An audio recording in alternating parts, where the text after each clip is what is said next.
Mr. Chairman, I rise in strong support of the REINS Act. The REINS Act is needed, frankly, because for decades now, Congress has abdicated its responsibility for lawmaking to unelected federal elites in the executive branch. They often create overbearing regulations that stifle innovation, reduce productivity, prevent businesses from growing and adding jobs, and increase prices on everything from gasoline to groceries. Don't get me wrong. Some regulations are good and necessary, but they come with substantial costs and there is not enough accountability for them.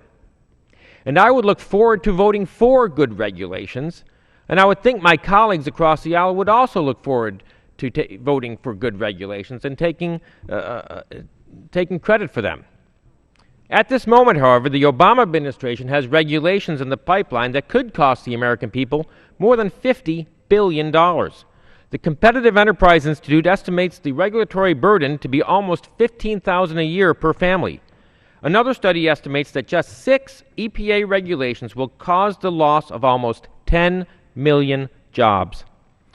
These rules are written by unelected elites with very little accountability to individual citizens across my district in western Pennsylvania, from Elwood City, the Lower Borough, to Somerset County. The REINS Act requires your elected representatives to be more accountable for regulations.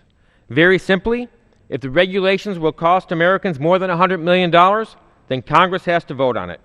Good regulations will be approved and others will not. But your representative will have to declare a position, and you can hold them accountable for their votes. Mr. Chairman, the REINS Act makes sense to me. It makes sense to my constituents in western Pennsylvania, and I encourage my colleagues to support the bill, and I thank the chairman and I yield back. Gentleman from Pennsylvania yields back the balance of his time. Gentleman